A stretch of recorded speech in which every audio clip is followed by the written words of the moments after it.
एक बार फिर खुशामदीद। ब्रेक से पहले गुफ्तगू यहाँ पहुंची कि अली अमीन गंडापुर आईनी तौर पर बतौर वजीर आला भी अपनी जिम्मेदारी पूरी तरह अदा नहीं कर सके और फिर जो अब सूरत हाल जहाँ वो पहुंचे उनके लीडर भी उनसे मुतमिन नहीं है। इसी सूरत हाल पर सवाल रखेंगे। इख्तिदार से महरूम होने के बाद ज्यादा खतरनाक होने की रिवायत का आगाज खुद इमरान खान ने किया। इमरान खान ने जिनके लिए खतरनाक बनना था बन गए। क्या अब अली अमीन गंडापुर इमरान खान और PTI के लिए खतरनाक साबित हो सकते हैं? इफ्तिखार साहब, इमरान खान साहब की जब हुकूमत जा रही थी तो उन्होंने इस तरह की गुफ्तगू की और फिर वो उन्होंने करके भी दिखाया। वो विफाक को टफ टाइम देते रहे। आपके ख्याल में गंडापुर साहब आराम से बैठ जाएंगे या वो जिस तरह के जोशीले और जज्बाती तकरीरें करते हैं पाकिस्तान तहरीक इंसाफ की KP में सियासत या खुद खान साहब के लिए मसला बन सकते हैं? नहीं, वो जो जोशीली तकरीरें कर रहे थे उन्होंने पूरी कोशिश की है कि लोग निकलें और चलें, लेकिन वो कहते हैं कि इट्स वेरी डिफ़िकल्ट कि हर 6 महीने के बाद लोगों को इकट्ठा किया जाए और उनको ले जाया जाए। मुमकिन नहीं है और वो कुछ नहीं करेंगे। मेरा ख्याल है कि ही न्यू कि ही इज़ गोइंग, वो बड़े इत्मीनान में मुतमिन हैं और वो कुछ भी नहीं करेंगे। उन्होंने इस्तीफ़ा भी दे दिया, मेरा ख्याल है कबूल भी कर लिया जाएगा थोड़ी देर तक। और ये जो कहा जा रहा है ना 22 MP इधर हैं और 24 MP उधर हैं, अगर ऐसा कोई बात होगी भी तो आई डोंट थिंक कि गंडापुर विल लीड देम। किसको लीड करेंगे? मतलब लोग कहते हैं ना कि पार्टी के अंदर ग्रुपिंग जी बिल्कुल ये है गुफ्तगू है ना, बिल्कुल तो है। वो गंडापुर उसमें कोई रोल प्ले नहीं करेंगे। आराम से अपने जो मसाइल हैं ठीक करेंगे। उनका बहुत बड़ा अस्तबल है घोड़ों का, उसका ख्याल करेंगे। अपनी वो कहते हैं कि भाई काफ़ी अर्सा हो गया मैं दोस्तों के साथ मैं नहीं बैठ सका, गपशप नहीं हुई। सियासत से किनारा कशी कर लेंगे क्या? नहीं, ये चलाएंगे। सियासतदान का काम तो आवाम में होना है, जो वो डिलीवर नहीं कर सके वो अब कर ले। में अपने इलाके में जाएगा, लोगों की खिदमत पहले भी करता था अब भी करता रहेगा। वो कहता है मैंने भाई पूरी कोशिश की है, लेकिन मैं ये नहीं मान सकता कि मैं वफाक की उन अहकामात की भी तामील न करूँ जो अंडर दी कॉन्स्टिट्यूशन मेरी पाबंदी है। कहता है मैं एक पॉलिटिकल पार्टी का आदमी हूँ, पॉलिटिकल पार्टी का लीडर हूँ, मेरा फ़र्ज़ है कि मैं बानी की रिहाई कराने के लिए हर कुछ दाव पे लगा दूँ, लेकिन हर कुछ दाव पे लगाने के साथ साथ मुझे अपनी आईनी जिम्मेदारियाँ भी तो देखनी है ना। वो तो वहाँ भी ना उनसे पूरी हो सकी, यहाँ भी ना। ये तो आप जैसे लोग कहते हैं नहीं पूरी हो सकी। आने वाला नौजवान इंशाल्लाह बहुत जल्द पूरी कर देगा, आपको समझ आ जाएगी। He is a young man and he can deliver. ये नौजवान लड़का तो खुदा की कसम वहाँ पे एक तूफान बर्पा कर देगा। लाखों नौजवानों को इकट्ठा करके देखिएगा इसी महीने। आप तंज कर रहे हैं क्या? No, he has been the president of Insaf Youth Federation, and you know he is the only boy जिसने फ्लोर ऑफ द हाउस पे थे। वो पुरानी बात हो गई, जैसे शहजाद साहब ने जिक्र किया। पहला इलेक्शन 24 में लड़ गया। पहला इलेक्शन लड़ा। मैं कल की बात कर रहा हूँ। अलीमा खान की बेटों की गिरफ्तारी पे सबसे ज्यादा इफेक्टिव और एग्रेसिव स्पीच जो फ्लोर ऑफ द हाउस पे की वो इस लड़के ने की। ठीक हो गया। शहजाद साहब, आपके ख्याल में क्या गंडापुर की बरतरफी से खैबर पख्तूनख्वा हुकूमत में कोई अंदरूनी बगावत शुरू हो सकती है? वहां से एक तो तकसीम की आवाज़ बहुत ज़्यादा आ रही, जैसे आप भी ऊपर कह रहे थे अंदर की सियासत ही इस जमात को नुकसान दे रही। किसी तरीके से संभाल के या जिस तरह भी कहा जाए ये मामला चला 18 महीने, मगर जिस तरह की पोलराइजेशन और जिस तरह की आवाज़ें वहां से, और फिर अपोजिशन मौजूद है। फजलुर रहमान साहब ने गुज़िश्ता रोज़ ही कहा कि गंडापुर से इस्तीफ़ा लिया जाए। आपके ख्याल में आसान मामला रहेंगे आने वाले नामजद वज़ीर आला के लिए? आयशा, बगावत से हम क्या मतलब लेते हैं? यानी बगावत किस किस्म की हो सकती है? क्या बगावत होगी? यानी जो नया चीफ मिनिस्टर आया इसको भी काम नहीं करने देना, ये बगावत होगी? अच्छा, अगर अली अमीन गंडापुर को हटा दिया गया तो हम इसको भी काम नहीं करने दें? मेरा नहीं ख्याल। मेरा ख्याल एक ऐसी पार्टी जिसका कोई इस वक्त जिसे कहते हैं मूसर कोई नहीं है, कोई डायरेक्शन नहीं है, कोई उसके अंदर कोई यकजहती नहीं है, यकसुई नहीं है, तो वो क्या पार्टी कैसे अपना कोई रास्ता मुतय्यन कर सकती है? मेरा ख्याल है उसे, मुझे तो कोई ऐसी सूरत नजर नहीं आती।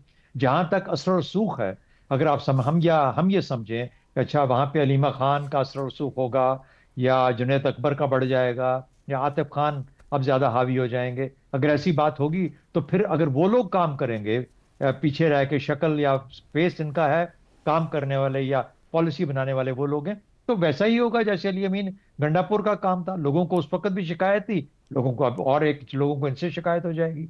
इमरान खान से मुलाकातों में ऐसी शिकायतों के हम बाहर लगेंगे। ऐसे ही चलता रहेगा। बदकिस्मती से सूबे के लोग, जो आम आदमी है सूबे का, और पार्टी की सियासत, ये तीनों की तीनों चीजें सफर करेंगी। बाकी देखिए, इस वक्त एकदम से ये कह देना कि अच्छा ANP हावी हो जाएगी, फजलुर रहमान साहब हावी हो जाएंगे, वहां पर एक बगावत इस नौयत की होगी कि सियासी हलचल मच जाएगा, उसका मुझे कोई इस वक्त साइन नजर नहीं आता। पार्टी यही रहेगी, सियासत इसी किस्म की रहेगी, लेकिन ये सियासत अच्छी सियासत नहीं है। पार्टी के हक में और सूबे के हक में अच्छी चीज़ है। प्रोग्राम के आखिरी हिस्से में एक बार फिर खुश आमदीद। रजा रूमी साहब, ये खतरनाक होने का जो एक बड़ा मशहूर हमारे यहाँ रहा, गंडापुर साहब बाहर हो गए हैं, पीटीआई और इमरान खान के फायदे में ही मामला जाएंगे, कोई खतरनाक साबित हो सकते हैं। एक 22 के ग्रुप का और एक डिवाइड की भी बात होती है खैबर पख्तूनख्वा में पीटीआई के अंदर, आप समझते हैं कि वो कहीं मटीरियलाइज हो सकती है या कोई उसका कोई मकसद नहीं है, कोई मसरफ नहीं है? देखिए आयशा, खतरनाक होना तो खुद बड़े लोगों की रिवायत बन चुकी है, इसलिए अगर गंडापुर साहब कोई कोशिश करेंगे तो यकीनन वो अपने लीडर की ही पैरवी कर रहे होंगे। सवाल ये है कि क्या गंडापुर साहब के साथ जो ग्रुप मुबैना तौर पे बताया जाता है वो ग्रुप किस हद तक उनके साथ चलेगा, अब जबकि उनके हाथ में इक्तदार नहीं है। देखिए, ये बहुत सारी ग्रुप बंदियां पाकिस्तान में खसूसन चीफ मिनिस्टर की पोस्ट चूंकि इतनी ताकतवर होती है, ये उसी तरीके से उनके साथ मिल जाते हैं या उनका सौदा बेचते हैं। अब जबकि उनके पास इक्तदार, बजट, पैसे, वसाइल और थाना कचहरी और डंडा नहीं है, तो देखते हैं कि उन 22 के ग्रुप में कितने लोग जो हैं वो सरवाइव करेंगे इनके साथ। हाँ, ये बात ज़रूर है कि अगर कोई नामालूम ताकतें जो हैं या नामालूम अफराद जो हैं, अगर वो इसमें कोई शामिल हो गए, कुछ प्लान कर लें, तो शायद कोई बात बने, लेकिन मुझे नहीं लगता कि ऐसा होगा, क्योंकि पाकिस्तान तहरीके इंसाफ, देखिए ये याद रखने की बात है कि पाकिस्तान तहरीके इंसाफ और खसूसन खैबर पख्तूनख्वा में वो उसका महवर सारा का सारा इमरान खान है। अगर कोई भी एमपीए या एमएनए या पार्टी लीडर उससे इनहराफ करता है इमरान खान की पॉलिसी या उसकी डायरेक्शन से, तो फिर उसका सियासी मुस्तकबिल जो है वो मखदूश हो जाता है। इसलिए मुझे नहीं लगता कि कोई बहुत से लोग कोई रिस्क लेंगे। हाँ, कोई छोटी मोटी ग्रुप बंदियां, कोई फुलझड़ियां चलती रहेंगी। जी ठीक हो गया।